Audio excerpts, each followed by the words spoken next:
Hi, look at us with our books behind us. Aha! How are I you? figured I had to continue the trend of in front of the library.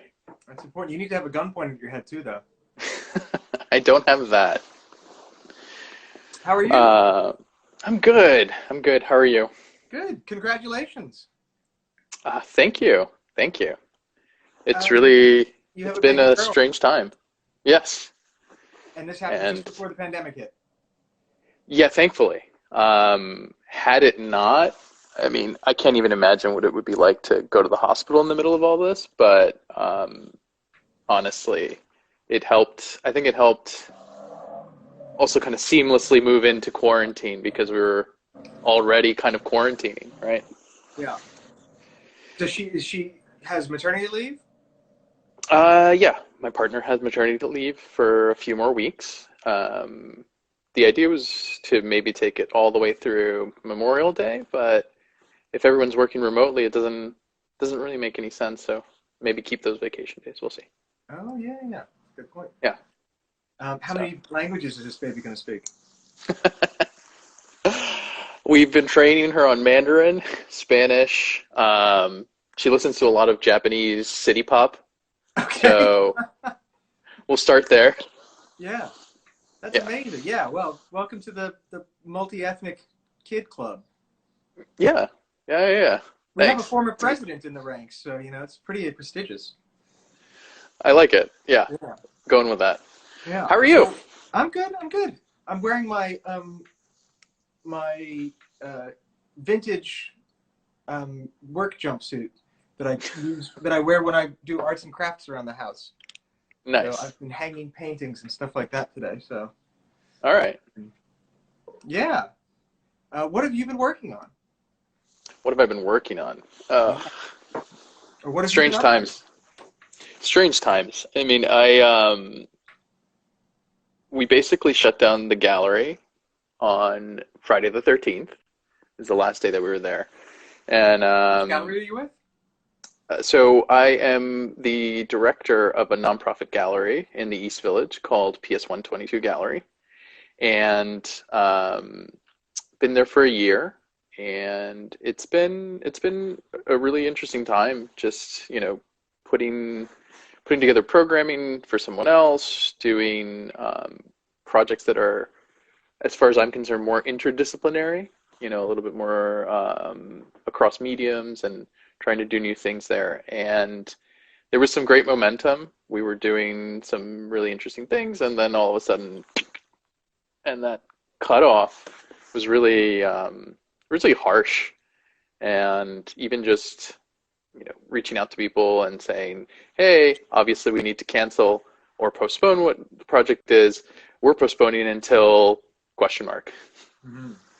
So yeah, I don't know. It's been kind of a trip to get from, all of these things lined up to nothing lined up, and then even just trying to figure out what content looks like right now. You know, we're a staff of one, Okay. and our network is good, but we can't do like Zoom conversations like Hmm. every day. We don't have the capacity to really be running these things, and it makes me rethink like what is it that we can provide, what is it that we can do. So I've been talking to a couple of artists about supporting their projects and trying to get them some funding and other kind of support to do things in the meantime. But we'll see. Almost everything is still gonna, you know, probably come to fruition down the line. It'll be a while. Tell me a So little bit about PS122 Gallery and also the idea of a nonprofit gallery in general. yeah, well, PS122 is one of those curiosities, New York curiosities. It is part of this larger building, public school building that was abandoned in the mid 70s, and it was recovered, pretty much by squatters who were able to fix up the place and create create a kind of legitimate relationship with the city. So it's one of very few like city-owned cultural centers in Manhattan. Um, it's been around since '79 officially as a gallery, but there were people in there before that, including Keith Haring. He was one of the early residents. And yeah, I mean, as a nonprofit gallery, there was a time when it was vital, like a vital space to the community around there, and just like one of the places for artists to really show early on in their career. Help launch a couple of really interesting people throughout the years, and it's shown hundreds and hundreds of artists. Only group shows. The members who started it up don't show in the space, but it is, it's a venue for getting seen. And I think one of the things that I've also been thinking about a lot is just like, what does that mean in 2019? That was all before 2020, again. And just what else can we do as a nonprofit gallery at this time? There's a lot of need to show. There's still a lot of underrepresented groups, and I think a lot of the conversation has been around,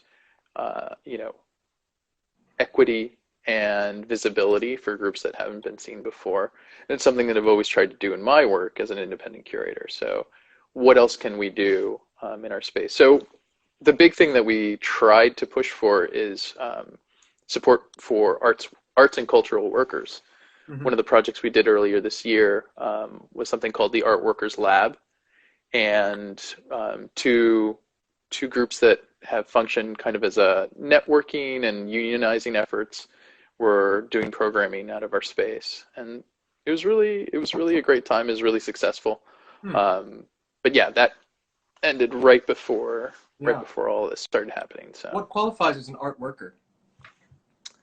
Well, I think the conversation that my friends and I have had for a really long time is just more than just thinking about the artist. You have to think about the entire ecology and group of people who are working in concert to make an artist succeed, but just any kind of cultural production succeed. So,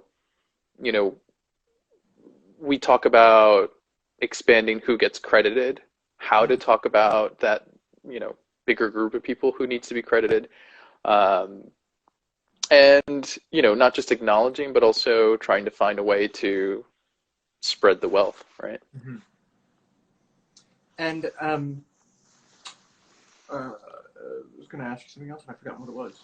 Someone's asked us a question, said, how does the art scene compare from New York, Baltimore to New Orleans? I feel like I'm not qualified to answer about the art scene. I can tell you most of the paintings that sell here in New Orleans are like pictures of saxophones and streetcars for tourists. So I don't know enough about it yet. The best galleries I've seen around here actually show a lot of international artists. Okay, well that's good. Yeah, I know there's a couple really good residencies there, and I forget if it's in New Orleans or in a different Louisiana city, but the Joan Mitchell Foundation has a site there as well. Okay. For residency. Does the PS122 gallery have a specifically youth-focused outreach?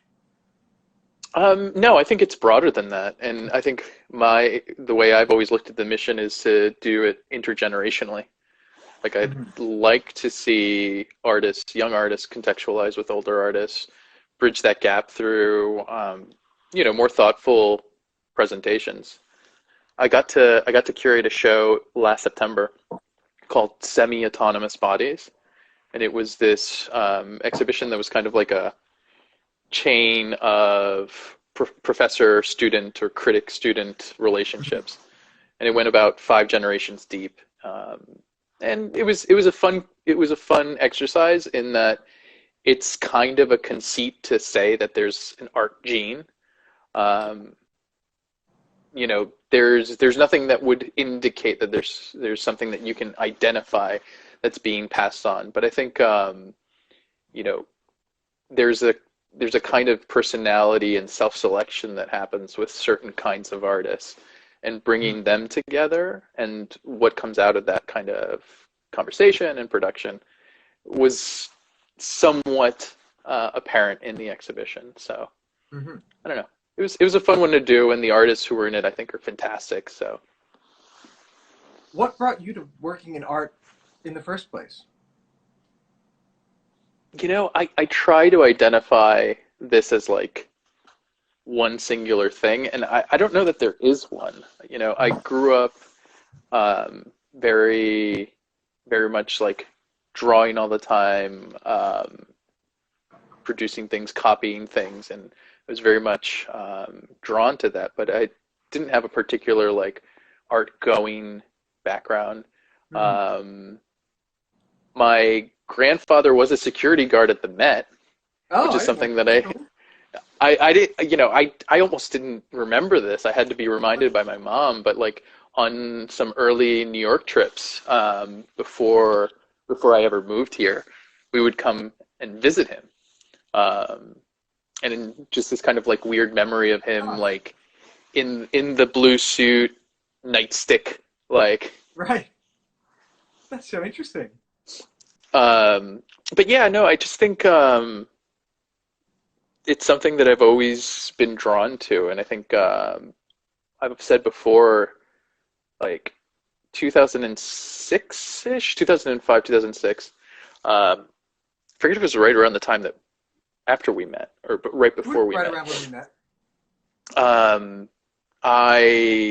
I went to Chile for an extended period of time. And in those 6 months, I think the only thing that I kind of fell back on and ended up doing was going to art spaces, going to galleries. And I don't know, there's some solace there that comes with going to those kinds of spaces. And I mean, I've been thinking about this nonstop for over a decade, but there's a kind of belief system, right, that props up the whole machinery that I'm a part of. And so there is something, kind of implicit of this replacement of religion with art, right?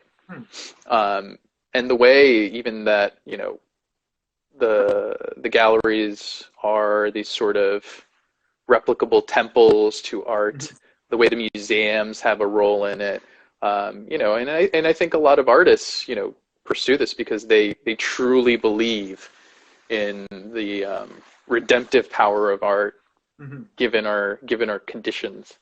And I've always, like any religion, I think I'm a non-believer stuck in a believer's world. So just yeah, no, that's interesting.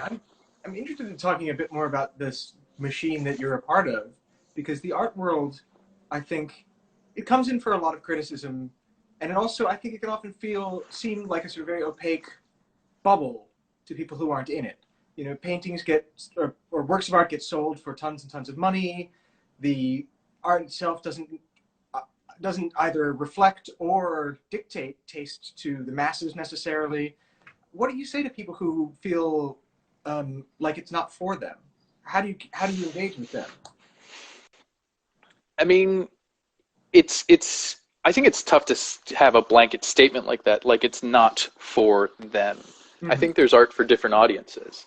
And I think this idea that there's a singular art world is really a mistake, right? I think there's certainly an art industry, and this sphere, a large part of it has to do with this interconnected global art world, which is now completely under review. Right. Well, it's a sort of hyper-capitalist economy unto itself, right? The buying and selling of art. For sure. Yeah.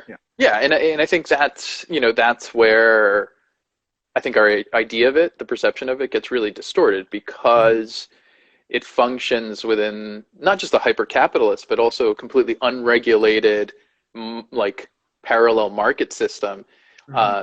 It's really a stand-in for so many other things that happen in the world, and I think for so many other trends. So you can probably pinpoint different eras, aesthetics, and let's say artists, given who was pouring money into the system at any given time, right?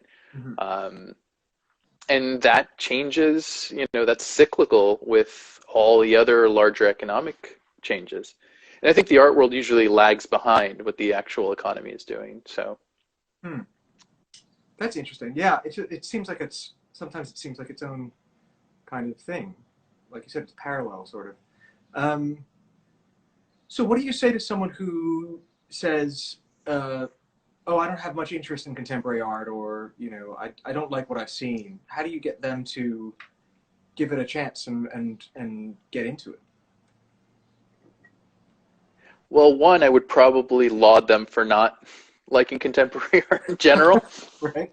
Um, but then it becomes a matter of, well, what is it that you like to look at, right? Hmm. Because I think the sort of fundamental level is to really just ask questions of what it is that you like to experience, and typically visually, right? I mean, Hmm. we're not going to say that there's a monopoly on the visual, but I think people have a harder time with sound art, with other mediums that are not immediately visual. And people don't think of art, much beyond paintings and sculpture, Hmm. right? It would be nice to tease more out of people, but if you're talking, on this level, then you need to start there. And I think it's a question of getting rid of expectations, projections, and having people learn how to interpret on their own, right? Having people look at a thing, recognize the thing itself, and like really talk about what they're seeing, and then start to talk about what meaning they can draw from it, what meaning they can apply to it, and if that resonates with them. Hmm. And that, I don't think that people are excluded from that kind of thinking. I just think we've been pushed more and more to pretty much already have your opinion formed, know what's already in front of you, and have that kind of block you from interpreting, right? That's interesting. Yeah, I imagine that would be a kind of difficult thing to overcome because people do come to it with so many preconceived notions about what they're looking at or what they're supposed to be looking at and what they're supposed to think of it. Um, and I mean, I also see, I think this is across art forms, um, a kind of reaction to that among people where it's like, oh, I know I'm supposed to like this, so fuck it. I don't want people telling me, I don't want people telling me what I like. Sure. I mean, I don't even know if that's the worst part of it. I think there's a whole subset of really cynical art. Hmm. Um, and I think it's easy to be cynical. I'm cynical about it, but if you produce with cynicism, I think that's really probably Hmm. the worst part of it, right? Hmm. And this is not, say, the person who is basically fabricating something that they know will be successful and sell. I think there's a worse cynicism where, like, I know art is a sham, so I'm going to do the least possible to create this thing and watch it sell. That's I interesting. think it's that. Um, and that's just too far the other way, right? There's still magic to this in the sense that to create something from nothing, from things that appear to be nothing, and create something that, I think we always have the conversation of like, there's not enough beauty in contemporary art. Sure. And I think it's more like, can you tease out the beauty in these things? And is there something there that could elicit a reaction from you without beauty being our sort of traditional Hmm. sense of beauty? Um, and I think that's still something that can amaze, right? I think, I have colleagues who are think it's once the sort of the opaque part or the mystery or all of these things are removed, that there's nothing left. And I'm not sure that it's exactly that. I think it's just that people are making really uninteresting things Hmm. on the whole. and there's still things out there that can be pretty magical, pretty engrossing. Yeah. And honestly, they could be just a little bit more modest and a little bit more, you know, unassuming. Hmm. That's me. I mean, it seems to, yeah, I mean, less pretentious, I think, is always a good thing in any art form. Um, it just it will instantly bring more people in if you don't look like you're trying to be sort of snooty or something. But it's interesting you said, because I mean, I But think, pretension how? I mean, but pretension how? I mean, ultimately, there elitism in so many different circles, mm, and you can think about sure. writing circles, music circles, purity of craft, blah blah blah. Like, you know, everyone's trying to be something. I think the fact that these elites, you know, get built up, um, like I just don't know that there's any, like, we're all pretending to be something, and Mm. if we're authentic, we're pretending to be authentic, right? So I just don't You buy really it, are right? cynical. I just don't buy it. I think it's a construct, and I think we need to start recognizing things for what they are, and ultimately, like, you know, let's say the postmodern moment that we went through and the constant irony, like this idea of hipster irony. The problem was that people just didn't want to indulge in things that they actually liked. Hmm. If you like it, you like it. Hmm. That's fine, right? Right. I have a That's friend who true. who in earnest loves Steely Dan, and I can't see how, but Right. Well, anyway. it's interesting what you mentioned. I think, I guess to me, art at its best can create a real feeling of wonder and um, transcendence. And I would assume, like you said, that a cynical artist would just cynicism in an artist would kill that ability, like soap on COVID. You know, like I feel like it would instantly on contact be like, okay, you're not going to create something that is transcendent if you're going into this with a cynical attitude. So how do you keep an artist from becoming cynical? How does an artist, and to be fair, most of the artists I know who seem happy with their lives and their work, even if they're not the most financially successful ones, are the ones who aren't cynical about it and who seem to um, really be making what they like. I don't know. For the number of people that I have met out there who are, you know, working artists or trying to make their own success out of this, like, there has to be some financial, you know, trade-off there. Like, pouring all the effort in and not getting to show, or pouring all the effort in and this is no offense to the art professors out there, but basically having to choose to teach rather than either to supplement or because the other stuff is just on pause. Like, it's really hard because there's more success, feeling of success, I think, internally, to be able to show and at least have it be part of the conversation, right? I think that's really important. I think when I talk about the cynicism in creators, I think it's more of the people who are probably overeducated, who know how to fabricate spectacle and repeat that spectacle in a way that it's just an obvious way of pushing and churning and moving the cycles, the cogs of this machine. That's where I think it's a real problem. And then it happens at multiple levels. It's not just like the top artists. Um, you know, I mean, Jeff Koons could be an easy example. But, you know, there, even all the way down the line, you can find artists who are just, you know, it represents a different set of values and things that they're doing, right? It's either their social network, it's because they are free from financial expectations. Mm-hmm. I think more than anything, it's if you can create, if you are able to get that out somewhere, and be in a conversation that you want to be a part of, then that's success.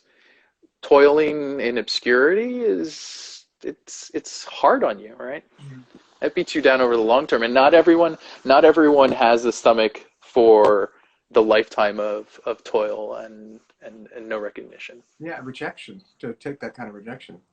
Yeah. Uh, well, yeah, it's funny you mentioned that. Denver, my friend Denver, he once said that New Orleans is where people go to give up on their dreams. And I think what he meant by that is he meant there are amazing musicians here, amazing artists here, amazing writers here, but they don't come here with the expectation that this is going to like launch their career, you know? Right. And then they often make ends meet by doing things like painting pictures of saxophones for tourists, you know, to supplement their other paintings. So that's interesting. But I wanted to touch on something you said. You mentioned the artists and places, various levels in the art world where there's a manufacturing of spectacle. And one of the most kind of striking trends I've seen in the past, I don't know, couple decades, is how often there are these big kind of art exhibits or performances or something which, you know, lines out the door, whether it's the Rain Room or Marina Abramovic or the Sugar Sphinx or whatever it is. This has become, I think, how a lot of Americans, or maybe middle-class Americans, maybe people around the world, experience contemporary art now. Like it's something you go and get in line for, like a cronut, you know? Yeah. Yes, you're correct. And I think that goes partially to answer one of the questions in the chat from Rachel. Mm-hmm. What's not coming back, certainly not in the immediate sense, is, I think, the art tourism, right? Mm. The sort of creating the spectacle for getting bodies through the door. It just can't. Like fundamentally, it's going to be a while, I think, before people are comfortable doing that. And that's probably a good thing, right?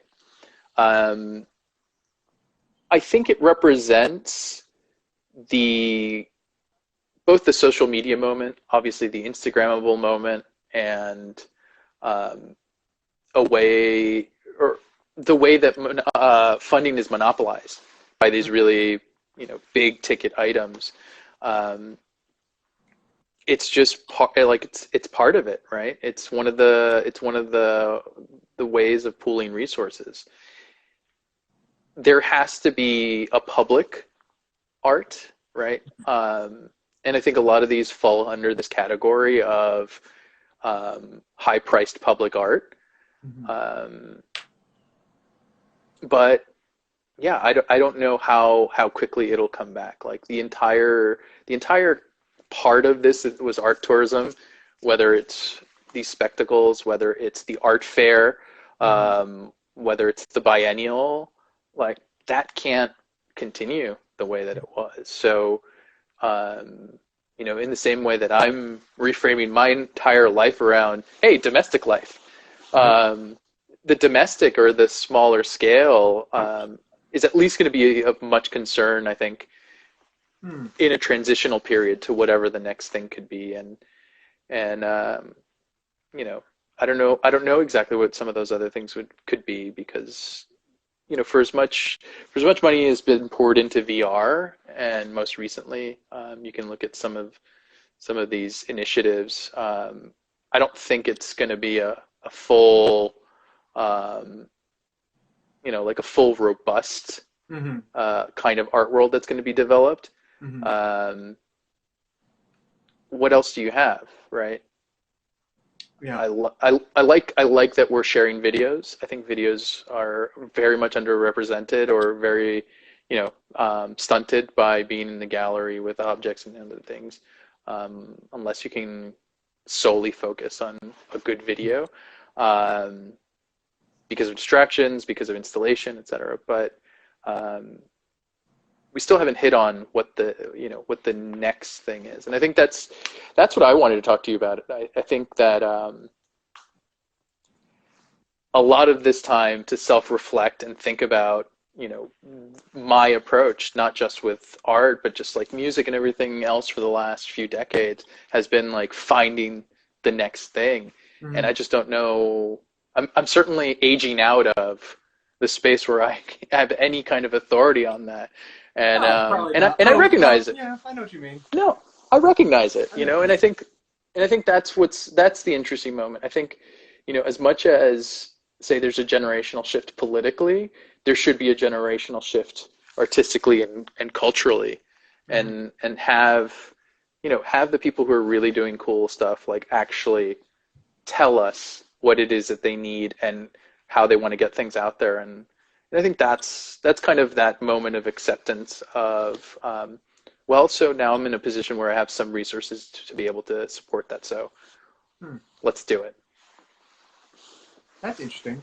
I want to touch upon a little bit how, sort of objectively speaking, people would think, okay, art is one of these things that's probably better suited for social media than some other things, you know, than other experiences, like going to the theater or something.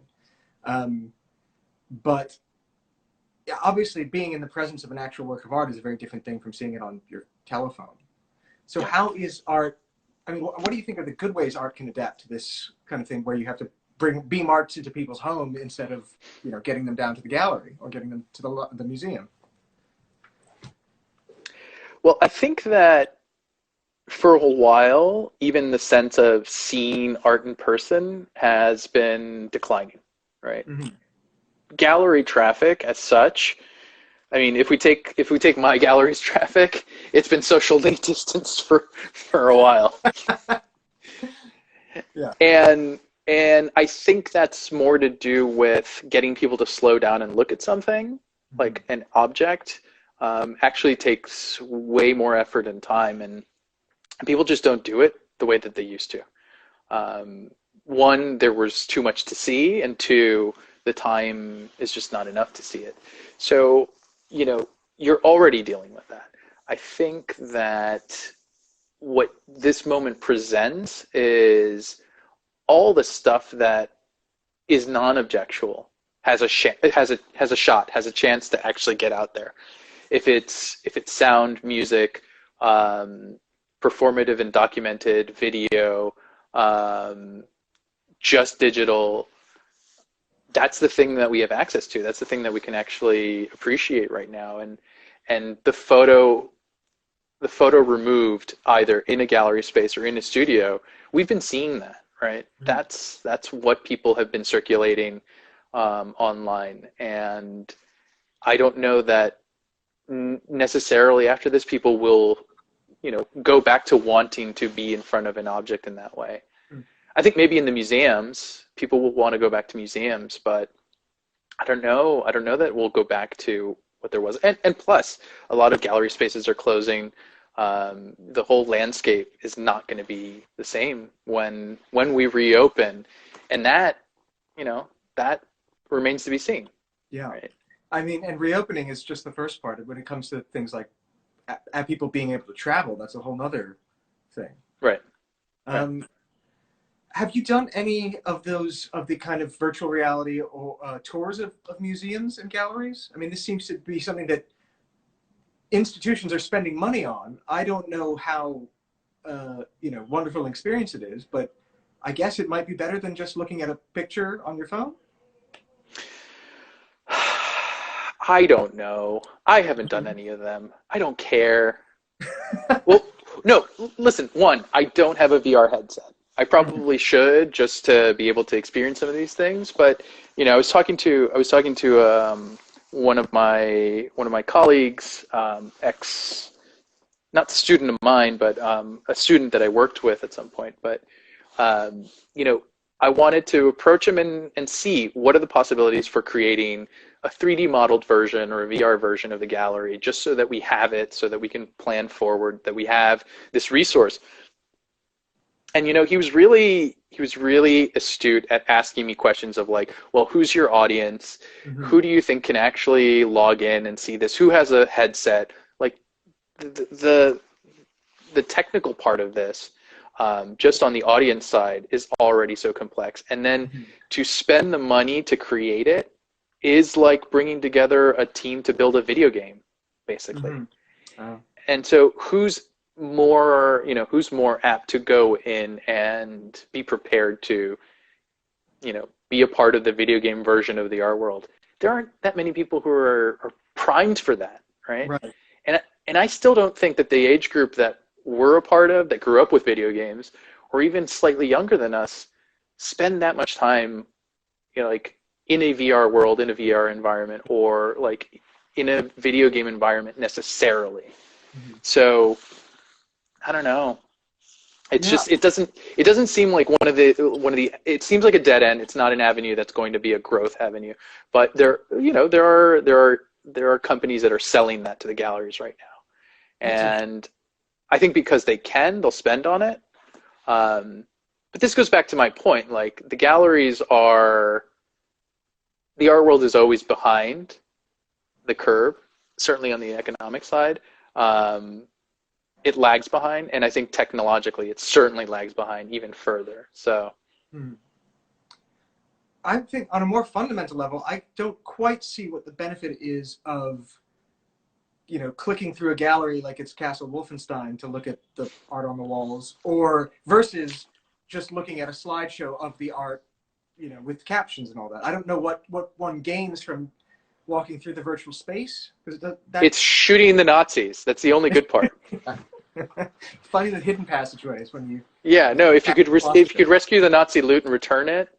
No, I mean, I think it's more of thinking like, is this medium the way that people are digesting culture?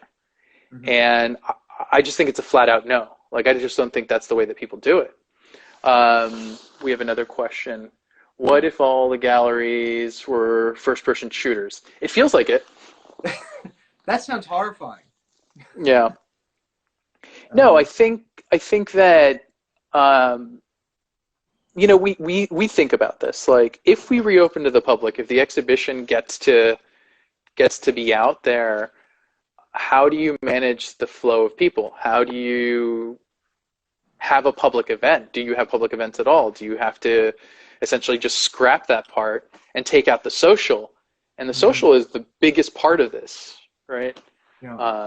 I think that's why people are having such a hard time with it. Like, it is the connective tissue of just getting people to see each other. And yeah, it might feel a little bit like a constant stream of this in better times, but I think that's the way that people keep the conversation going, and it's a thing that people do. That's it. Like, it's a set of behaviors, and sometimes they're fun, sometimes they're not, sometimes they're drag, but yeah. I mean, as a very social extrovert, this is very difficult for me. Yeah, I'll bet. Do you think we just need to put more Pokemons in the museums and that'll solve the problem? No, I mean, I think you are hitting on something. There's probably a certain level of gamification that needs to happen with the art world. It's not VR. Well, people do kind of do that already. It's like they do a kind of collectible thing. It's like, oh, I got my picture in front of the Mona Lisa. I got my picture in front of this. And, that seems like another kind of trophy hunting thing that people do.